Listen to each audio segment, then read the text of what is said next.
name's Jordan Marshall and I'm Chief Reporter at Building Magazine. I'm really excited to welcome you to our first panel discussion in Social Value Live. We're really excited about today's events and I think this is a great way to get the conversation going. I've got a really great panel with me today. I've got Gerard Topless from Pagabo, I've got Philip Watson from HLM, Louise Townsend from Morgan Sindall, Ron Lang from the Construction Innovation Hub, and Penny Anderson, who you won't be able to see on your screens, I just had a few tech difficulties, but is with us from Atkins. So I'm just going to run through how today's going to work. Each of our panelists is going to give a presentation on the topic, then we're all going to come together for a Q&A session. Please send through those questions, any questions that you have. We want to get the audience as involved as possible. Send them through at any point. I'll be keeping an eye on those and we'll try and cover off as many of them as we can in the discussion section. Just as like a pre-warning, because we always get multiple times in our questions, can I watch this again? Can I pass it on to someone? Yes, all our sessions are available on demand by the same link you've joined today, and they're all free still. So if you watch it and you want to pass it on to a colleague, totally fine. I think that's probably enough from me, because I think you're not here to listen to me, you're here to listen to our experts. So I'm going to hand over to Philip first. So Philip, I'm just giving you presenter access now.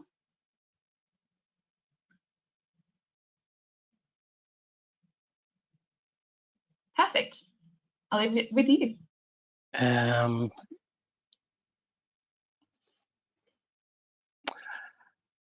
don't know how to share my screen. How do I do it?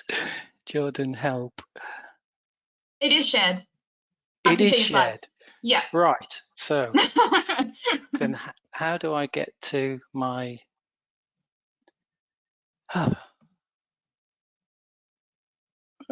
help? Okay. So what can't you see? What can you see? I can't get to my there we go. Perfect. There we go. That's perfect. Can you see that now? Yeah, we can see those slides. Yeah. Thank goodness for that. Right, thank you. So yeah, I'm Philip Watson. I'm Director and Head of Design at HLM Architects. Measuring social value is a relatively new area, particularly for the design community. And I don't think that HLM has all the answers by any means, but I'm going to try and share with you the journey that we've been on so far in our attempt to try and embed and measure social value in our projects. And I'm going to hope that the next slide is going to appear, but it isn't.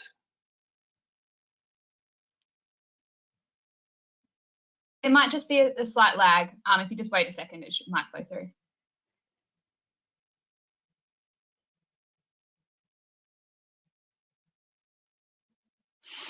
No, it's not happening. Okay. I'm going to take away presenter access, Philip. Yeah. I don't blame you. No. And then I'll just give it back to you. Or you could share the slides that I sent earlier.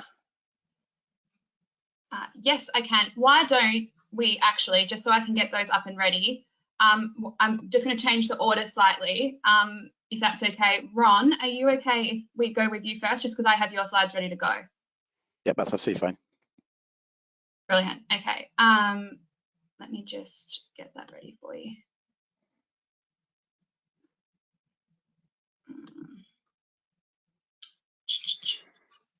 Sorry about this, audience. We did practice, we promise. Brilliant. Okay. Is that all working? It's okay. Can you hear me okay, Jordan? I've just had a bandwidth warning just to add to your woes. Perfect. No, that's perfect. Okay, that's fine. I'll see how I go. Interrupt me if you start to lose me. So morning, everybody. I'm Chief Technical Officer at the Construction Innovation Hub and more recently Technical Director at Atkins on the DFMA side. So I wear a bit of a dual hat, I guess, in this conversation. What I wanted to do today was to really talk about the lessons learned by the Hub in its journey on the Value Toolkit. So for those of you not familiar with the Value Toolkit, that's absolutely fine. I don't think that matters, particularly for this presentation. Would appear, Jordan, I have the same issue. I can't seem to forward, or are you going to do it for me? I'll have to do it for you, so you just need to tell me when you want to move slide. The ultimate in multitasking, thank you. Yeah, go to the next slide, thanks. So like I say, it doesn't matter in terms of massive detail on the value toolkit, but really quickly. So for those who don't know, the value toolkit is something that is being developed by the Construction Innovation Hub in partnership with government and industry. It's about trying to drive better outcomes through what we call value-based decision making. Critically, it's about outcomes both from how we deliver stuff, so the construction process, but of course, more fundamentally, the outcomes that are leveraged through the asset once it's in use. And really the aim of this work has been to provide a consistent approach to how you do this. There are lots and lots of great tools and processes out there, and we've tried to come up, I guess, with one sort of universal approach to it. So like I say, if you're interested in finding out more about the toolkit itself, then do go and have a look on the Hub website for more information. But I'm gonna sort of genericize slightly. Can I have the next slide, please, Jordan?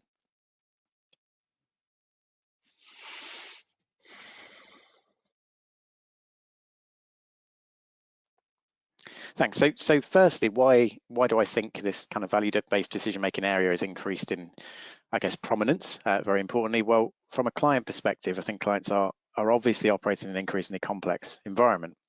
So we do a lot of work with public sector clients, but this is no different really. So public sector clients need to increasingly demonstrate that policy is being translated into meaningful action. What that means is that they're faced with a whole plethora of policy over the last few years and beyond, which tells them to do different things and tells them to prioritize different things. They're finding it therefore increasingly difficult to try and communicate that and embed that within the decisions they make on a particular capital investment, for example. But of course, in the private sector, no different really in some respects. The increasing role of ESG is driving the need to, again, demonstrate that delivery of broader outcomes beyond traditional time, cost and quality. So I think, again, I'm not going to spend ages on the why we're doing it.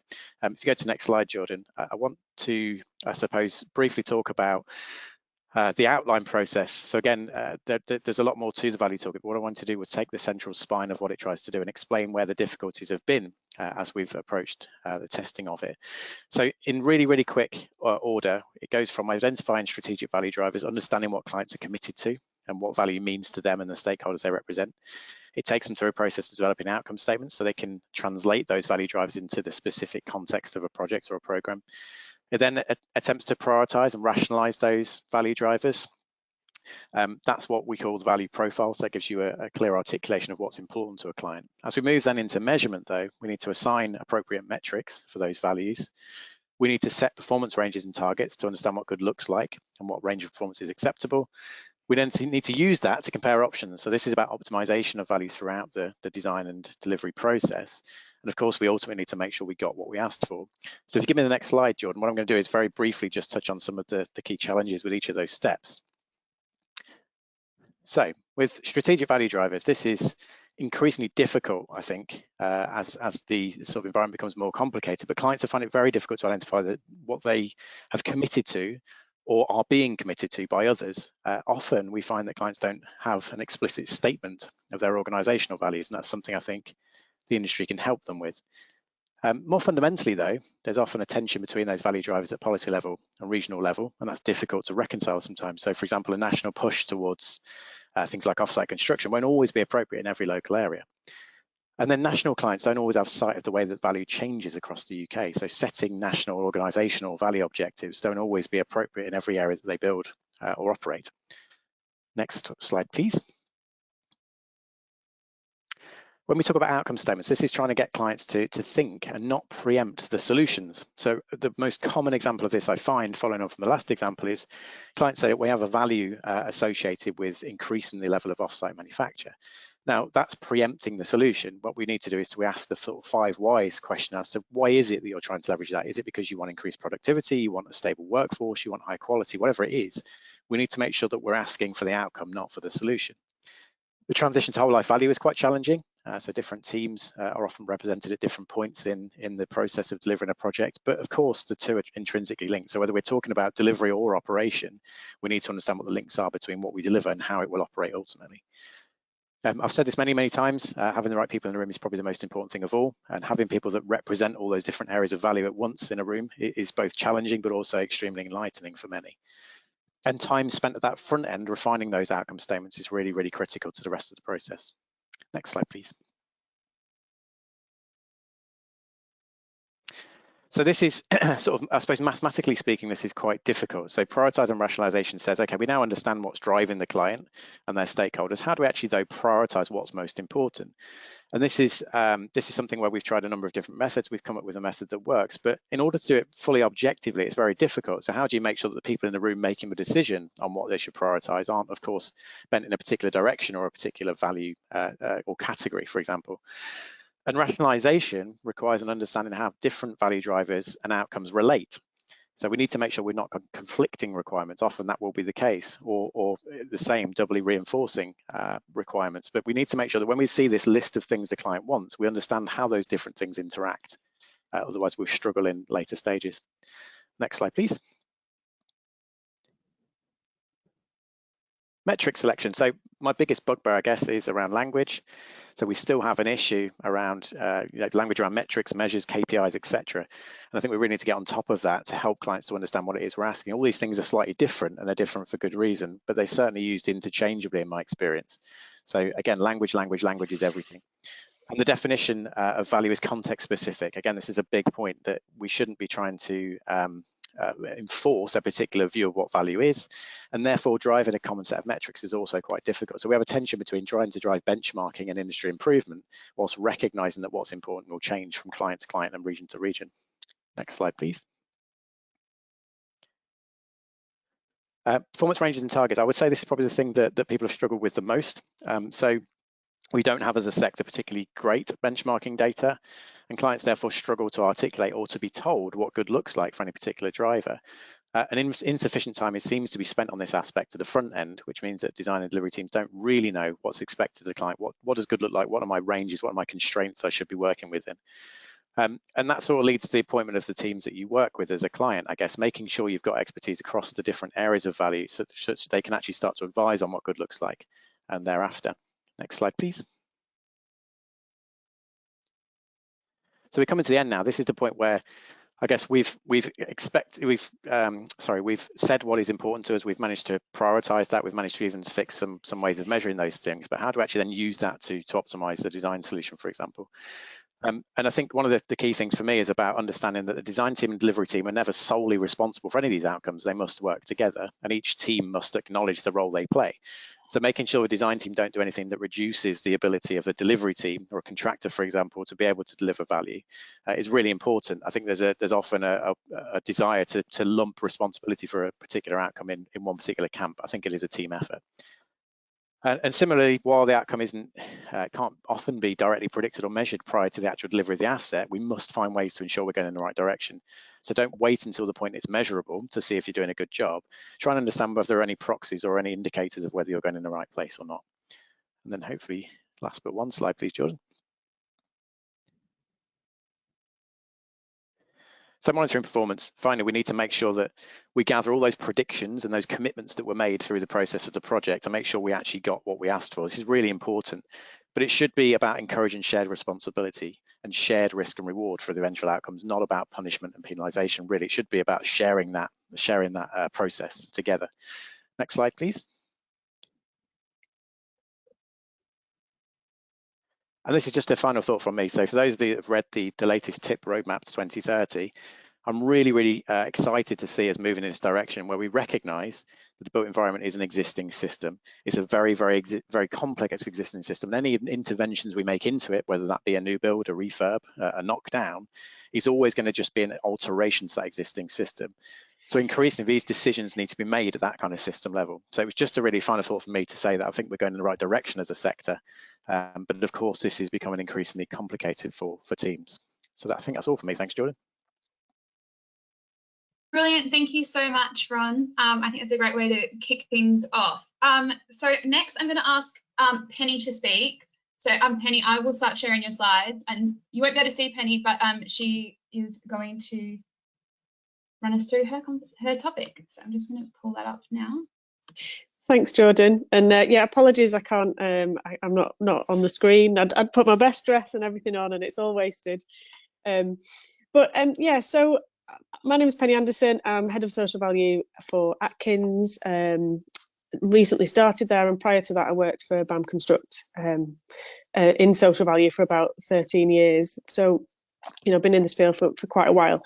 And I kind of wanted to complement what Ron's sort of just talked about. So, thinking about things from a sort of wider level, a bigger scale, a sort of thinking about the whole way through the process, and try and sort of think about it from a more individual perspective. And a colleague of mine did a blog recently, and it was entitled "It's Personal." Social value is personal, and it really sort of hit home with me that it is personal. It's different to every individual, and we all have something different to contribute to social value. So that's kind of hopefully going to run through the theme of what I'm going to talk about. So next slide, please, Jordan.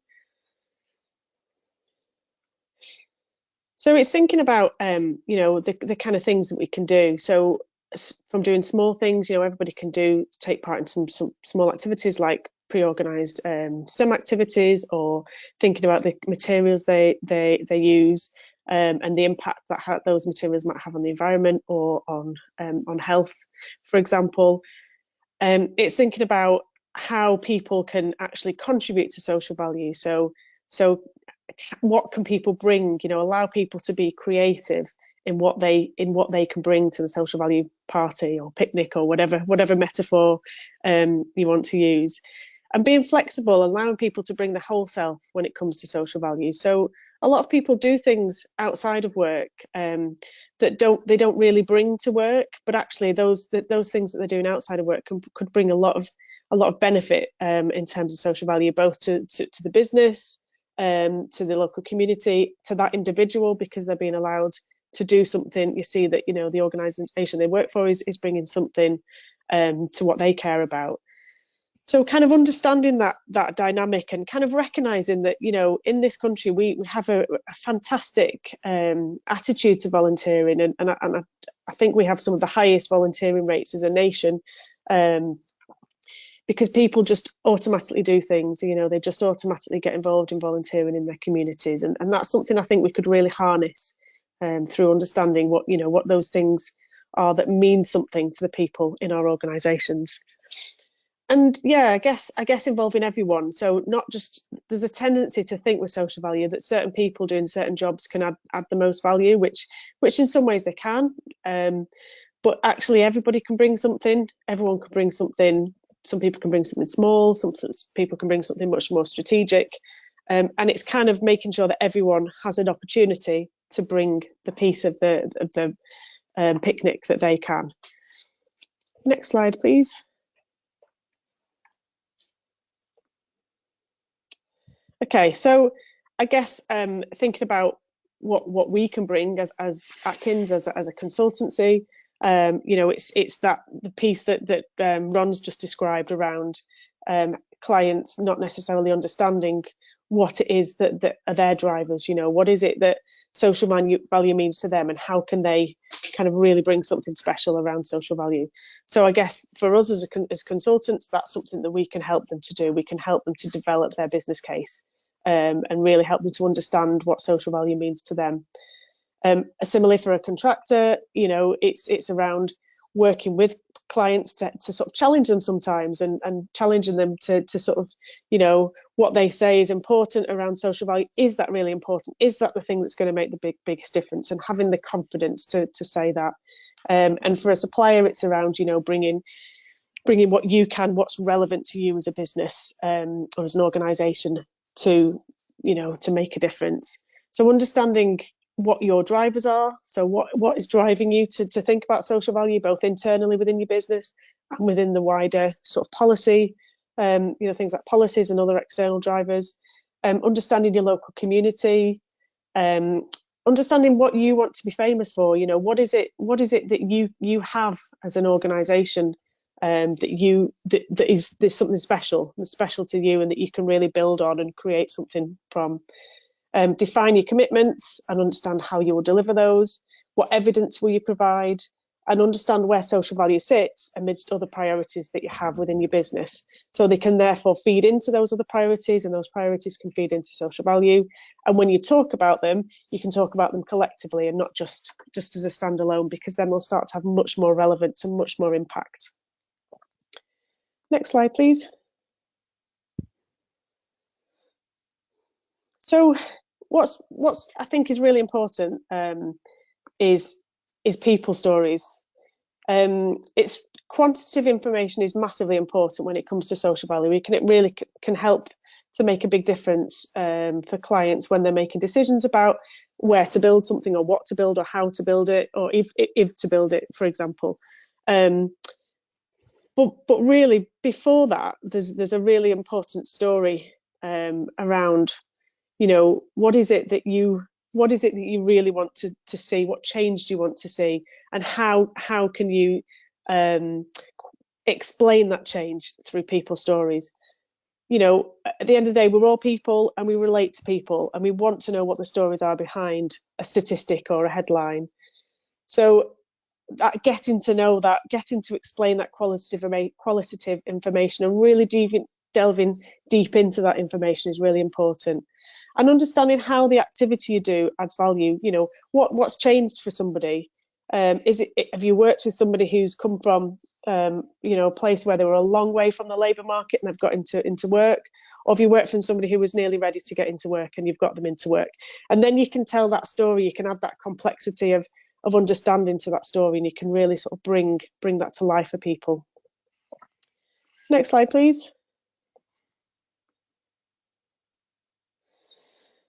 So this is something that's fairly new for me, really, but I think it's quite an exciting opportunity we have here, and that's around thinking differently about how we access data in the first place. You know, what data we use to understand how we make decisions about where to add social value and how to do it.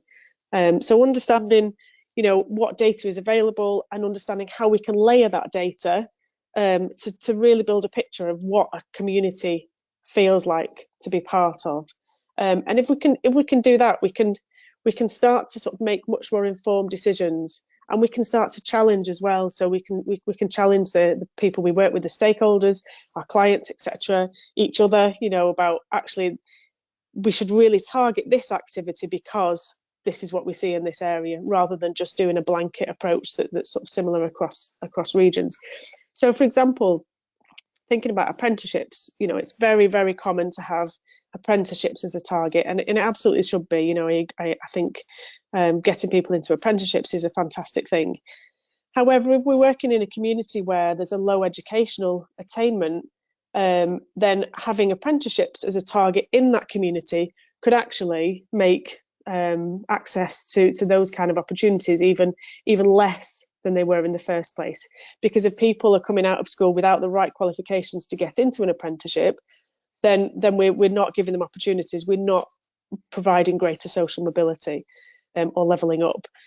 So what we should do instead in that situation is really understand what needs to change in the education system to help to develop, you know, to help people move closer to apprenticeships, or change the way we recruit for apprenticeships and think differently about what our baseline is to allow people to come in.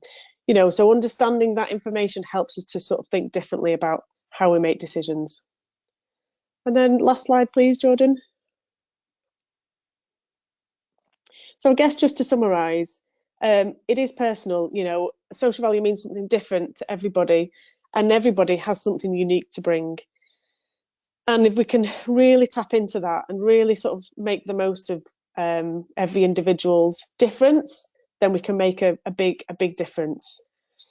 Understanding what we want to be famous for really can help us to focus our energies in particular areas, and keep telling those people stories. You know, keep explaining what difference we've made to people. And finally, using data to inform your decisions. So think differently about the kind of data that is out there that we can access to help us think about how we're going to do things. And that's all. Thanks, Jordan. Brilliant. Thank you so much, Penny. That was another really great presentation. I'm going to invite Philip back. Philip, are you there? I'm still here, yeah. Are you gonna do the slides this time? My colleague Georgie is going to share those for you. Okay. So I'm just presenting. So we're just pulling those up for you now. Okay. I think what strikes me from listening to Ron and Penny is that social value is a really complicated and far-reaching topic. and hopefully what I can do now is just share the experience of a designer struggling in this area, trying to embed and measure social value in our projects. So if you could go to the next slide, please. Our mantra is thoughtful design to make better places for people. And it's this people-centered architectural approach that really underpins our desire to consider the positive impact of design on individuals and communities, enabling them to be healthy, prosperous and vibrant. You know, this is the social value of design, but how do we identify what's important to people and communities in the first instance? How do we then make sure that our designs evolve to address these aspects? And finally, how do we measure the success and the impact of design in completed projects? Next slide, please. So to demonstrate our commitment to this idea of people-centered architecture, we've created something we call the Thoughtful Design Toolkit. And this is how we attempt to embed and measure social value. So it's made up of a suite of 3 digital tools that cover REBA stages 0 to 7. The first tool we call Insight, and it's used at REBA stages 0 to 2. And it focuses on ensuring the building users' spatial, environmental and well-being preferences are really well defined in the brief. The second tool then is Health Check, which we use at REBA stages 2 to 4, and this measures the environmental success of the design against that brief. And the final tool, Impact, is used at REBA stage 7, and it's this tool I'll focus on mostly today as it addresses the most challenging part of the topic, I think, which is how do we measure the social impact of design? Next slide, please. So HLM Impact, it's a post-occupancy evaluation tool, and it tests whether the brief and the design ambitions have been realised in the finished building. It's a web-based POE questionnaire that draws on several industry standards to create an easy-to-use feedback platform that considers qualitative and quantitative aspects of completed projects to see where a building is and isn't performing against the brief. The key innovation of this tool is that it enables a social return on investment calculation to be undertaken based on the data outputs, and this delivers an estimated of social value generated by the project in a monetarized way. And you know, we think perhaps this approach could be a useful way of measuring the social value of design, perhaps even an industry standard. Next slide, please. So as a pilot for this approach, we partnered with Hatch Regenesis to carry out an assessment of the social value delivered in our design of 2 new student halls of residences at the University of St Andrews. The aspiration was to capture the contribution made specifically by the design to the overall project. So consequently, we deliberately discounted construction impacts, economic and regeneration impacts, or any commercial returns on the investment that were made by the university. Next slide, please. So just quickly on the project context. So the aim was to create a new socially driven and environmentally sustainable model for student accommodation, creating 400 beds across these 2 infill sites here in teal. Next slide, please. The university is keen to offer high quality student experience and be responsive to individual student needs and create communities where students can learn, live and grow. And engagement with students revealed a desire for spaces to meet, to collaborate, learn and play, spaces that enhance their social living experience, supporting and improving academic as well as their personal growth. So in summary, early and extensive user engagement identified 4 key design ambitions. Next slide, please. The first was that the ambience of the building should have a really non-institutional sort of cozy modern aesthetic, if you like. Next slide. Secondly, that the bedroom should have generous light, views, use natural materials and have ample space for study and storage. Next slide, please. And that a variety of types of shared space could be provided where people interact. And next slide. Finally, that circulation was lively, not just internalized corridors on each floor that we're all used to, but interlinked floors to encourage more social interaction. So it was these key drivers that informed our design response. But was it successful? Next slide, please. And so the social impact study, which was undertaken about 18 months after completion, and our approach included the delivery of this POE survey using HLM Impact, which was disseminated digitally to engage with the widest number of building users, and we got over 300 responses to that, so it was fantastic. And we backed that up with consultations and interviews with key members of the project team and the core client team. Next slide, please. So representatives from the university's residential and business services teams were highly positive in their qualitative feedback on the two buildings. Next slide, please. And as you can see from this oversubscription data from the university, it shows that Powell and Whitehorn halls became enormously popular after only 1 year, which is all good and well, but it was the data outputs from the HLM Impact Survey that were used to quantifiably analyze the success of the design. So the overall quality scores on the right here indicate satisfaction levels for the buildings. Next slide, please. So the post-occupancy questionnaire asked individuals about the quality of different aspects of the building and how the environment impacted their sense of well-being, their productivity, and the quality of life they had. And this data was then used to capture social impact. So in this context, social impact refers to the impact of the project on the lives of students living and working in the buildings. You know, definitions, Ron's right, definitions are important here. And while typically more intangible than economic impact, social impact can be quantified using well-being valuation approaches. And I'm going to give you another definition here, apologies. So a well-being valuation is a methodology for quantifying the value that accrues to an individual as a result of increased social interaction or from living next to open spaces.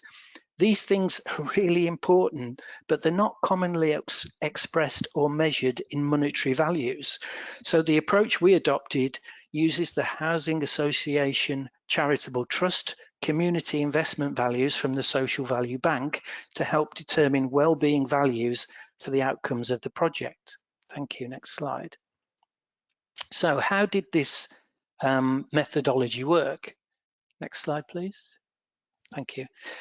Social return on investment is a monetarized metric that represents the value accruing to the students based on the social value from the design of the halls. So there are 5 steps in this calculation methodology, and honestly, it's more complex to describe than it is to do. But very quickly, from the top, step 1, the average social impact scores from the POE survey multiplied by the number of students. Step 2, then multiplied by the HACT Social Value Bank proxy. In this case, the average amount of time spent in the building gives you step 3, which generates a figure for the impact generated. We then take this figure and adjust it for dead weight, which is what would have been achieved anyway, regardless of any of the design interventions, and using the social value bank guidance. And finally, we adjust that for attribution, which is how much of the outcome is attributable to the building design rather than other factors. This gives us a final social return on investment figure. Next slide, please. The outcome is that the social return on investment assessment suggested that as a result of the design of the buildings, a total of 1.18 million of social value is generated for the students living there each year. So over a period of 20 years, this accrues to a total of 17.9 million. So we also applied HM Treasury discounting rates to projecting the value of social impacts across the life of the project. Next slide, please. So this study really showed to us that it is possible to maximize and measure the social value of design. It requires a focus on people and their needs from the built environment, not just in gathering the brief, but in testing the emerging designs against the brief too. And it demonstrates the potential of using POE approaches to measure and even monetize social value, drawing on established wellbeing valuation techniques and proxies. Final slide, please. And bringing that back to our thoughtful design toolkit, and perhaps the most valuable part of the POE impact tool for us is that it provides feedback into the early stage of the next project to help refine the brief, creating a virtuous circle, if you will, of data that ultimately improves social value outcomes. I really hope that wasn't too much data for everyone, and I hope that was of some value. Thank you. That was brilliant. Thank you so much, Philip. We really appreciate your time and expertise as always. I think next we're going to hear from Gerard Toplis from Pagabo. Gerard, did you want to just turn your camera on for us? Is that okay? Perfect. And I'll just turn mine off and I'll let you get on with it. Okay, morning everybody. I don't have any slides because I was a bit worried that we might struggle with them this morning, so I've not got any slides. Those personal actions I think that Penny mentioned were very relevant for us today actually, because it's today, some of you may be sort of delivering this, but it's Macmillan Coffee Morning, and it's fantastic in our office to see the range of savoury and sweet items we have in the office today, which has been brought in by all of our sort of team really, and I'm sure we'll raise a lot of money for Macmillan. So that's probably an example of an action that we do, and sometimes we don't recognise them inside our businesses and our organisations. So morning, I'm Gerard Toplis. I'm the Group Chief Executive of the 55 Group, and our mission is to use technology and innovative thinking to bring a better, faster and greener approach to the built environment. Our group actually includes Pagabo, which is a leading framework supplier in the UK. We manage about £2 billion worth of construction projects across the whole of the public sector. We have Cypro, which is a leading contract and risk management online SaaS product. Our contract management software manages about 10% of UK construction. We launched a business very recently called TechQ, which is a digital first learning platform, which is looking to change the way particularly construction training is delivered. And Loop, which was formerly known as the Social Value Calculator, which provides social value consultancy and again a SaaS platform to measure qualitative and quantitative analysis for social value. So what we hope we're trying to do at 55 Group is build an ecosystem based on data to help drive our sector forward. We're here today, I think, to talk about how we embed and measure social value throughout the life cycle of a project, and that's, I think, exactly what Loop can do for clients and contractors, whether it's at the planning stage, early engagement, as sort of discussed in the construction playbook, which is really important.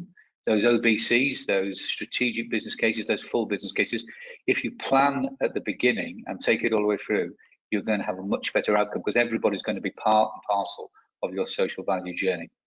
We then take it through procurement, and then when the projects are live. So if through procurement, our software allows you to determine what your social value outcomes are and issue that as part of your further competition or your own due, depending on how you're actually looking to procure.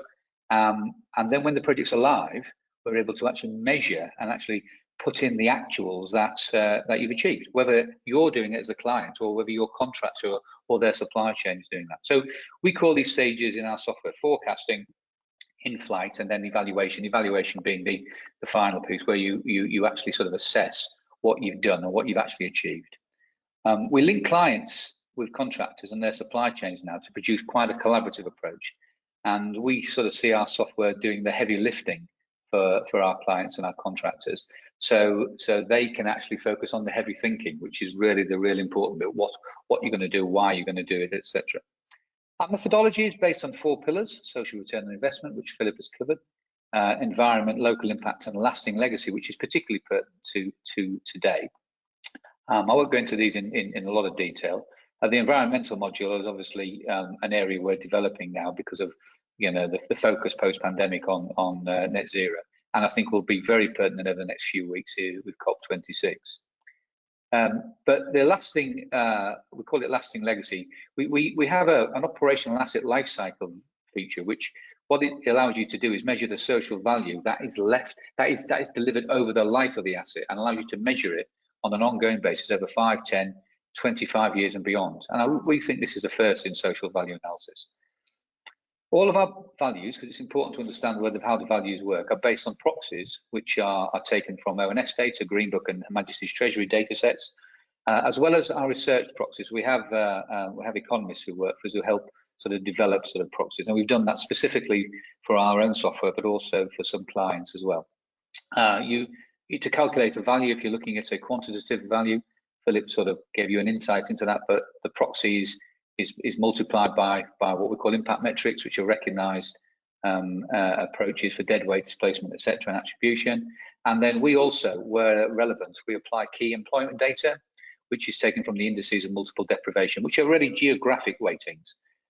Because a job in Oxford, which has negative unemployment, versus a job in Hull, which might have a lot of unemployment, they actually need to be considered differently because they have different values to people. When you apply those calculations, they give you the pound values, that quantitative analysis. Now, Loop is great at that, but it's equally as good at qualitative. Loop allows you to measure, to record, to report on your experiences, those school visits, those activities that Penny mentioned in her presentation. And qualitative reporting is where the government is now moving. I think it's easier to compare organisations, or it's better to compare organisations in that way, because if it's just numerical values, then it can be easier for a large organisation to seem to be delivering more value than a smaller organisation, even though the impact might be bigger on the smaller organisation. So the government is sort of, really sort of moving towards that now.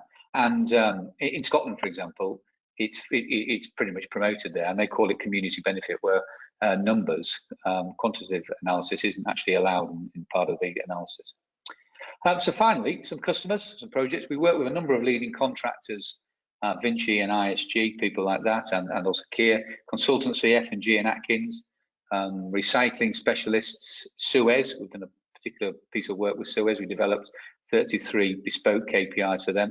And we're also delivering the rail social value tool, which is currently in testing. And that's a contract we've been working on for over a year with the Rail Safety and Standards Board, RSSB, Network Rail, and all of their sort of what they call stakeholders, Network Rail and the training operating companies.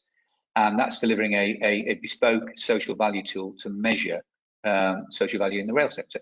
And also with the Tyres Living Lab, which again is a project which is nearing its sort of end now, where we've been working with Kier and other organisations and partners to develop functions that will allow measurement of traditional versus modern methods of construction, which again is certainly a first in the UK, and it's very pertinent today because it's aligned directly to the construction playbook.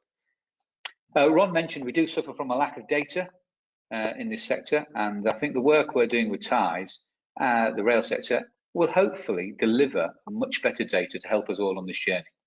So I think we all need to work on sort of social value together. Just as a very sort of top level number, we've actually been able to measure nearly £33 billion worth of social value through our tools, and that's across a whole range of projects, a whole range of customers, clients and stakeholders over the past 4 years. So that was it really from me, Jordan. Thank you very much for listening.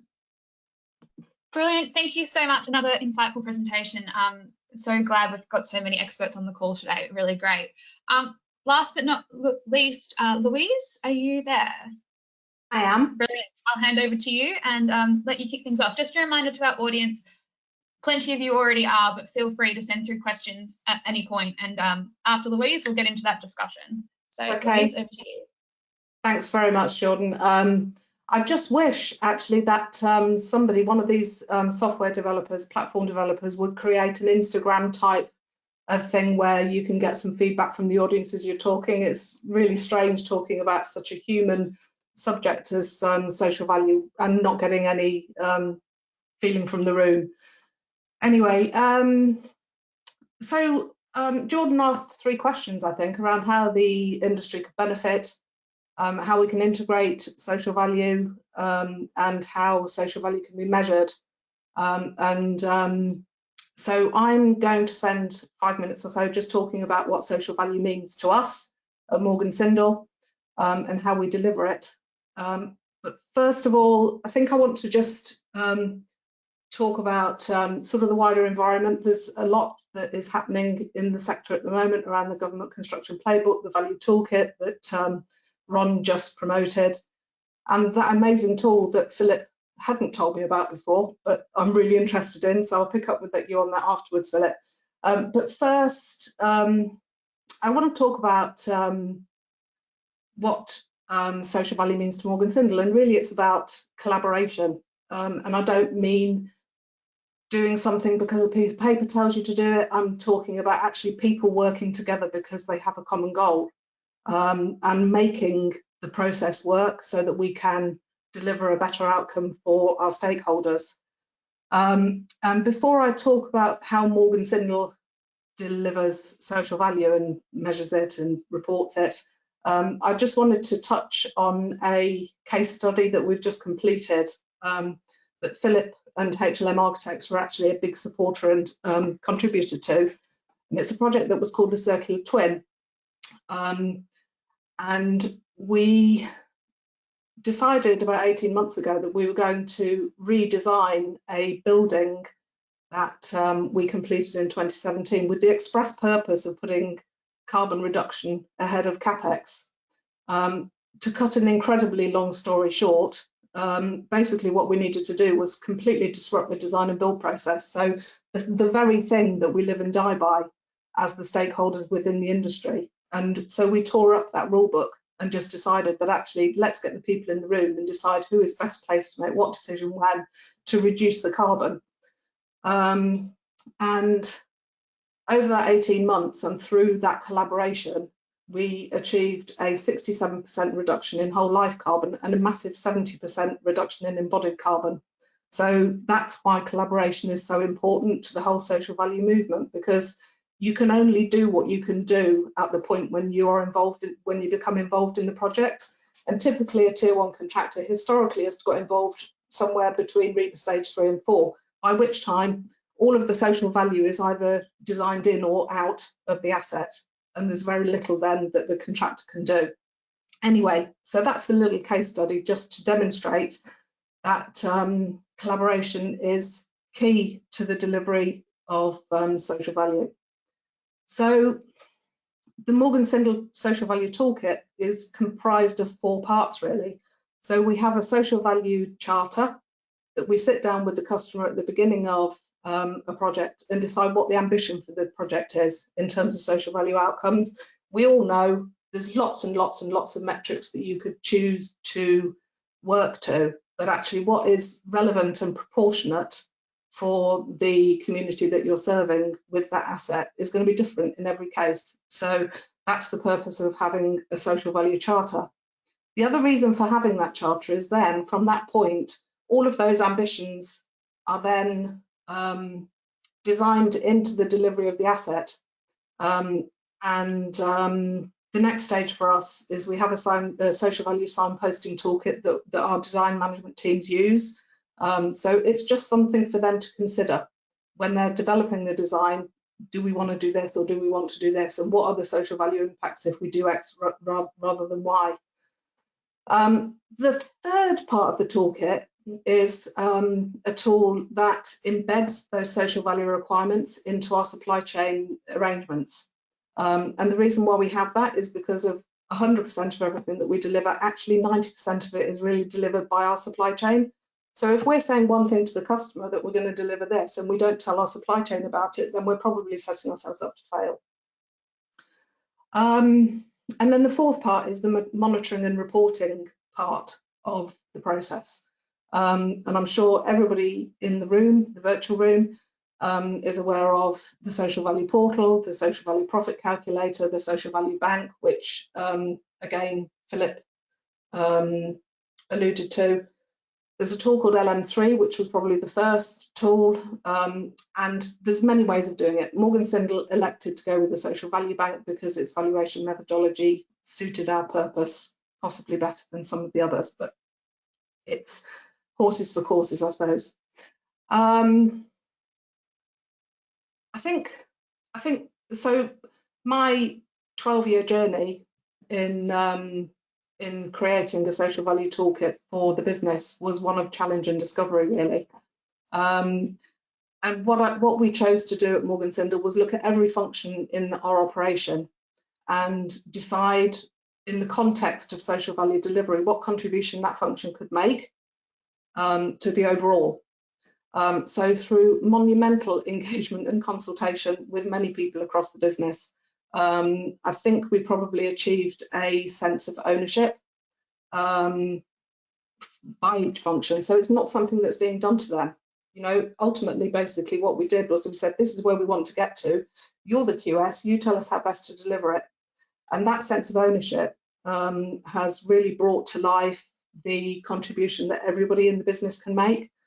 And one thing that I'm really just delighted with is that actually the things that I was trying to embed 10 years ago, now people tell me to back off if I'm not doing it right. They own it now, which is great. That's where it should be. And I think the overarching benefit to the business, if not the wider sector, actually is that individuals certainly within Morgan Sindall now, have a different sense of pride of what they do on a day-to-day basis. So it's not just laying bricks, it's actually laying bricks and creating a better life opportunity for somebody. And the sense of pride that you get from that is immeasurable. I have just been recruiting quite a lot of people for the team. And one of the key themes actually from the people from outside of the organisation who we've interviewed have said that they wanted to work for Morgan Sindall because of everything that's on our website, because of things that we do, because they like the ethics and the morals of the organisation. And that is really being brought to life, that everybody is kind of making a contribution to that reinvention of the world that we all want to live in. So, excuse me. So the other thing that I just want to touch on super quickly, because I'm conscious that we're probably running out of time, is what's next for social value. For me, there's two things. There's this monumental collision of urgent priorities of climate emergency and increasing inequality in society. And I think that social value could be a great catalyst to address those two things in combination with each other. And I think the other thing that is probably dear to my heart is that actually we have one world, we have one society, we have one planet. And actually, if we all do things together in the same way through collaboration, then we'll achieve way more together than we'll in isolation of each other. So that's me. Thanks, Jordan. Brilliant. Thank you so much, Louise. That was another great presentation. Can I ask all our panelists to please unmute yourselves, turn your cameras on, join us back here. Penny, I won't forget that you're there just because you don't have a camera on, but you're still muted at the moment. I would like to kick off the Q&A session a bit cheekily, but with one of my own, because that's my prerogative as chair, I think. Listening to you all talk, everyone's talking about all these, like the importance of, you know, measuring towards like social value outcomes and deliverables and data and that sort of thing. But how important is it to have sort of like a minimum standard best practice, and how do you implement that across a sector where we're all discussing different versions of similar things, but everyone has their own methods? How do we make sure that as an industry there's a minimum standard, a minimum basic thing if everyone's measuring in different ways? Does anyone want to be brave and go first? Yeah, do you want can I go first, Jordan? Yeah, go forward. Yeah, I think as we sort of get more, or a social value measurement becomes more ubiquitous, I think your point is actually quite valid. I mean, if you look at, there's quite a lot of examples of sort of technologies and standards in lots of parts of the world, like payroll and stuff like that, where there's lots of payroll providers, but they all use the same pay tables and stuff like that. So there's quite a lot of work you can do in around the sort of core themes, and I think that is work that could be done by the sort of by government through the construction playbook and through other work they do. But I also think how people measure and what they measure, and the how, where, when, and often why they do things is sometimes unique to that organisation. So I think you need to have a core element that I think everybody who's measuring social value should aspire to, and that's almost like a standard in one sense, British standards and that sort of side of it. And then I think you would find people would nuance it and boutique it. And I think that is not always driven by the supplier, but it's often driven by the client, because, you know, we talked a lot about local requirements. So, you know, having that core standard of, yes, we measure to this standard, we use ONS data, we use HMT, we use impact metrics, the sort of stuff that Philip mentioned, the sort of stuff we do. But then you must be able to nuance it, because, you know, to be fair, a social value outcome in Hull would be quite different to one in Oxford, because that's the nature of it. So that would be my sort of starter for 10 on that, Jordan. I think that's a great point to start off with, but Ron, I'm interested in your perspective as well off the back of that, because obviously you've got the role at the hub, which is starting to do some of this like implementation stuff through the playbook and whatnot. So if you got anything to add to that? Yeah, I think so. It's interesting. So I stepped back from the value toolkit work about 6 months ago, but obviously in my CTO role, oversee it. I think I've become more obsessed with the front end of making sure clients can define what they actually want to achieve, and making sure that design and construction teams understand what that means for them and what they can do to help, than I have with measurement. So there's no getting around the fact that measurement is very important. The issue with measurement is it sometimes forces you down particular routes or particular solutions or responses without really understanding what was trying to be achieved in the first place. So I think that will come, but I'm just worried that, you know, I think a few of us made the point in the last few presentations about the fact that the value is very kind of context specific, it's very personal. Trying to put metrics around that is very, very difficult. So at some point the two will need to come together, but I just want to make sure we put as much focus as possible on defining what we want in the first place before we worry about measurement. Can I add something, Jordan? Yeah, I was about to say, Penny, I feel like I can hear you. Jump in. So I was just going to say, I mean, maybe rather than thinking about, you know, how can the industry you know, have kind of set targets as an industry or something like that. Maybe it's more around what principles we should all follow. And then regardless of whether you're a designer, a contractor, a client, whatever you are, you know, if you follow those principles, then you know, you're going to consider social value at whatever stage it is that is relevant to you. And I think the other thing, and Louise has kind of touched on it in her presentation, is about how important it is to collaborate, wherever you are, whoever you are, you know, working together. You know, this is an area that in some ways shouldn't be competitive, you know, because if we really want to make a change, we need to be working together to make the biggest difference. And that massively includes community stakeholders. You know, we can't understand how we can make an impact unless we understand those community stakeholders and what it is that they need. Brilliant. Philip, Louise, did either of you want to add in on? Louise, go for it. And then Philip, I'll circle back to you. Sorry, Philip. So I think the monetization piece is really interesting, actually, because there are, as I suggested, and I think others on the panel have alluded to, you know, there's multiple ways of doing it, and they all come up with a different result. And I think actually the value of monetization is at the point, or it comes to life at the point when that monetary value becomes part of the CapEx decision-making process, or the budgetary decision-making process. So at the point when people who look after the welfare state make a decision to spend money on asset B with contractor A because they can create this much monetary value, it then brings to life and makes relevant the monetary valuation piece. And I think, you know, we're probably a way off from that, because as we've just kind of articulated, there's multiple ways of creating monetary value. So, you know, I think it's still to be decided, probably.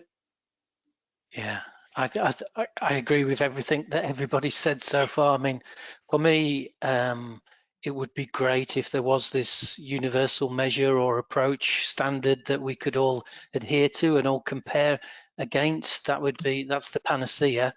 I guess what we've done is, because we're a business that's really driven by social value, we've created our own toolkit to drive and measure social value, just to make sure that we're doing what it is what we're setting out to do, which is to add value.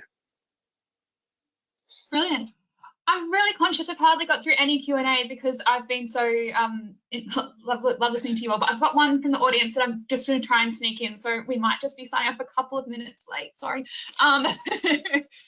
We've had a question come in about the best ways of making sure you're delivering the right social value for the right project. How do you engage with the stakeholders to make sure that, you know, if it, like people have raised, you know, is it that apprentices are the best thing to do on that scheme, or is it better that you have build in more green space because that area is really deprived of green space? Or how do you decide what the right thing is? Philip, if you want to go first, you went last time, so that's fair. Yeah, I mean, I think on this topic, there's a lot of focus on job creation and training and, you know, all of those things. And when we're asked to fill in PQQs now, we have to try and commit to the number of training days we provide and things like that. And when you're a medium size or small business, that can be really difficult. So, and it's not something we can contribute to hugely, although we do our best. Where we think we can make the biggest bang is in really getting into the emotional intelligence of the brief, understanding what's really important to people, which again, you know, coming back to the thoughtful design toolkit, that's why we have the first tool, which is about getting under the skin of the brief and understanding what people really want from the built environment to support the things that they do and the way they want to behave. I couldn't agree more. Ron, I feel like that's sort of what you were picking up on essentially before. You know, it's more important about talking to people and getting that right up front to start off with, and then working out how we can qualitatively assess that further down the track. Yeah, I think that's the thing is there are loads of frameworks out there, and you know, I've mentioned one and people have mentioned a number on this call, but it tends to kind of prejudge the things we think should be important. I completely agree with Philip, by the way, about, you know, job creation and how do we help people deliver the value they're really best placed to deliver, and often that isn't, you know, as Philip has said, is not the right place. So I think it's difficult, but the other idiosyncrasy, I guess, of construction is that the client isn't ultimately the end user, or very rarely is. So how do you help the client to do that stakeholder engagement, help them to understand, you know, who they're actually trying to help at the end of the day? So yeah, I think it is going back to what I said, just spending more time at that front end and really interrogating the brief, as Philip said, will pay dividends later on. If we try and just apply some blanket metrics, I don't think we're going to deliver the value we could. Did anybody else want to jump in on this one before we wrap things up? Can I just say something? Go for it, Penny. So just to say, I think I agree with what Philip and Ron said, but I do think there is some common ground that everybody can deliver on any project, whatever it is. And I think, you know, I think if we started to sort of look at, you know, what that looks like across the board, I think we'd be surprised how much common ground there is, and maybe start there. But I think that it's, when it comes to community stakeholders, we often underestimate how long it takes to get to know a community organisation, a charity, a community group, a school, whatever it is. So I think that, you know, once you've kind of gone through that process of understanding what it's important to you as an organisation, it's really important to take time to get to know those stakeholders. And then when you get awarded a contract, then there will be a way of supporting that group of stakeholders through that contract. So yeah, don't underestimate how long that's going to take. It's probably the most time-consuming thing for any social value specialist. So yeah, do that up front, and then the rest will start to fall into place. Okay, brilliant. I'm really sorry that we're going to have to wrap things up.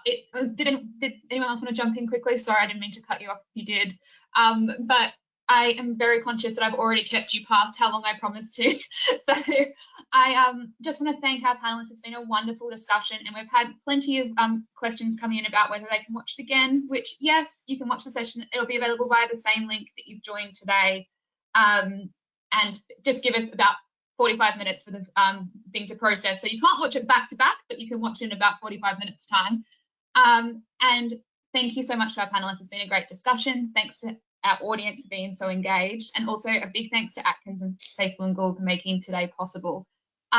We have another session at 2 p.m, another great panel, so please feel free to join that. Free to register, available off all our homepages, building design and housing today.